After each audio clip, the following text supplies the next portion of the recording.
خواتین حضرات، پروگرام دین و دانش کے سوالات کے سیگمنٹ میں آپ کو خوش آمدید کہتا ہوں۔ ہمارے ساتھ جو مہمان تھے اس سے پہلے، انہوں نے ماڈریٹ اور کنزرویٹو مسلمز کے لحاظ سے آپ سے ایک سوال کیا تھا، وہ آپ نے سماعت فرمایا تھا۔ جی، میں نے ان کا سوال سنا۔ میرے خیال میں انہوں نے بڑی صحیح بات کہی ہے۔ مسلمان ہوتا ہے اور مسلمان کو مسلمان ہی ہونا چاہیے۔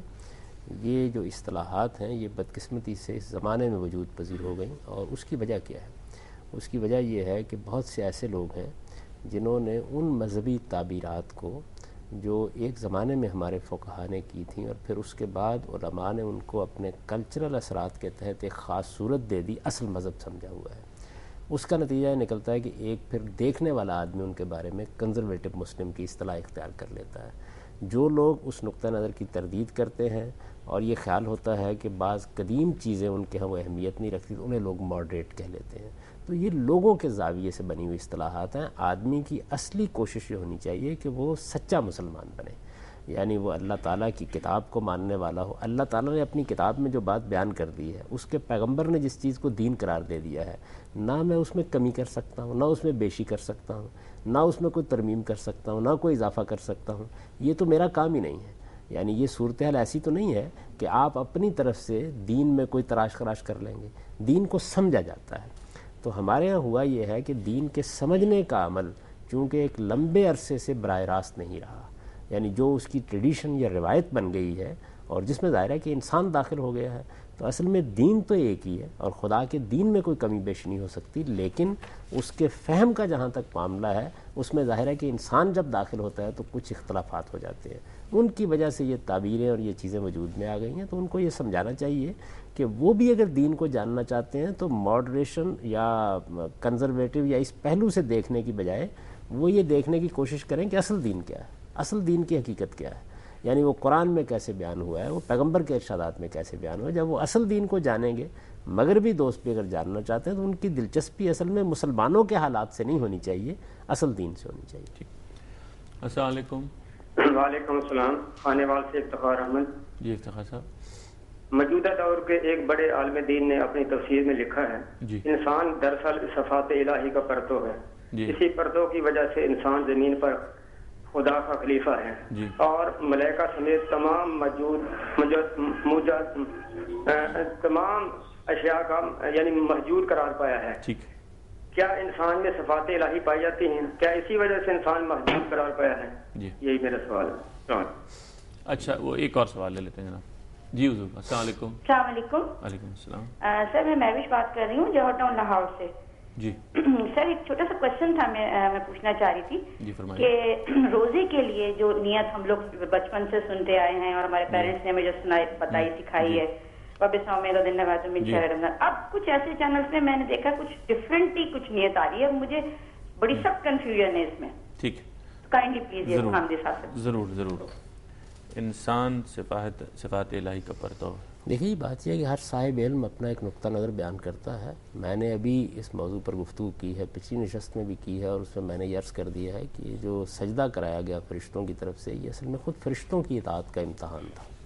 یعنی اس سے آدم کی کوئی برتری ظاہر کرنا مقصود نہیں تھا، ایک برتر مخلوق کو اس امتحان میں ڈالا گیا کہ وہ اپنے سے کمتر مخلوق کے سامنے جھک جائے اللہ کے حکم کی پابندی کرتے ہوئے۔ تو اس کا مقصود بالکل الگ ہے۔ تو اس وجہ سے اس کی بنیاد پر کوئی خلیفہ ہونے کا یا اللہ کا نائب ہونے کا تصور پیدا نہیں ہونا چاہیے۔ جو خلیفہ کا لفظ استعمال ہوا ہے اس کے بارے میں بھی ہم اس سے پچھلی نشست میں گفتگو کر چکے ہیں کہ اس سے مراد اللہ کا نائب نہیں ہے، بلکہ ایک ایسی مخلوق ہے کہ جو صاحب ارادہ ہے اور صاحب اختیار ہے۔ یعنی اس معاملے میں بھی ہمارے ہاں اہل علم کی آراء مختلف رہی ہیں۔ بعض یہ کہتے ہیں کہ جانشین کے معنی میں ہے، اور جنات چونکہ پہلے سے تھے تو جنات کے جانشین کے طور پر اللہ تعالیٰ کہتا ہے کہ میں پیدا کر رہا ہوں۔ بعض لوگ جو ہے وہ نائب کے معنی میں لیتے ہیں۔ تو میں نے یہ عرض کیا تھا کہ اصل میں تجرید ہوئی ہے عربی زبان کے قاعدے کے مطابق، یعنی اس لفظ کو اللہ تعالیٰ نے اختیار اور اقتدار رکھنے والے کے معنی میں استعمال کیا ہے۔ یہ قرآن میں استعمال ہوا ہے اس معنی میں۔ سیدنا داؤد کے بارے میں یہ ہوا ہے کہ ہم نے آپ کو خلیفہ بنایا۔ تو ظاہر ہے کہ جو خلافت انسان کو حاصل ہے یہ اس سے ایک مختلف چیز ہے نا، جو سیدنا داؤد کو دی گئی۔ تو مطلب یہ ہے کہ میں نے زمین کا اقتدار دے دیا، زمین کی بادشاہی دے دی۔ تو بادشاہی اور اقتدار کے لیے بھی یہ تعبیر ہے۔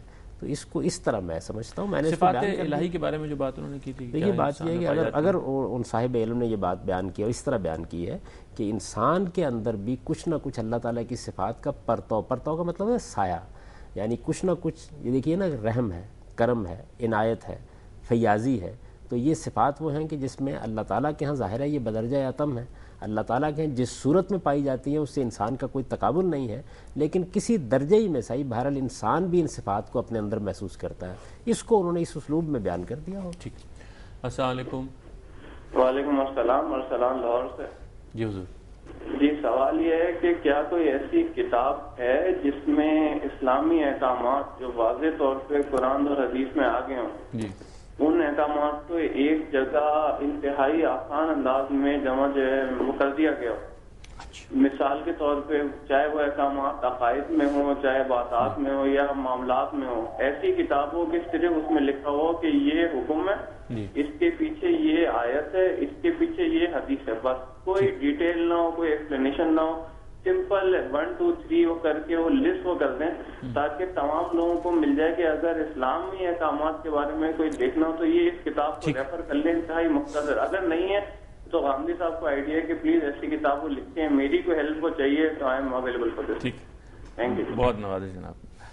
میم صاحب، روزے کی نیت کے بارے میں جو آتی ہے روایتاً، یعنی وہ حدیث میں تو نہیں ہے ظاہر ہے کہ وہ بصوم غدن والی جو ہمارے یہاں عبارت لوگوں کو سکھا دی جاتی ہے، نہیں، یہ لوگوں نے بنائی ہے، یہ کسی حدیث میں نہیں ہے، یہ قرآن میں نہیں ہے، لوگوں نے یہ الفاظ بنا لیے ہیں۔ اور نبی صلی اللہ علیہ وسلم نے جو سنت قائم کی ہے اس میں نیت الفاظ میں نہیں کی جاتی، نیت تو دل کے ارادے کا نام ہے۔ یعنی آپ نے جب ارادہ کر لیا کہ آپ روزہ رکھ رہے ہیں، آپ نے ارادہ کر لیا آپ نماز پڑھ رہے ہیں، آپ نے ارادہ کر لیا کہ آپ حج کے لیے نکل کھڑے ہوئے ہیں، تو زبان سے کوئی الفاظ ادا کرنے کی ضرورت نہیں ہے۔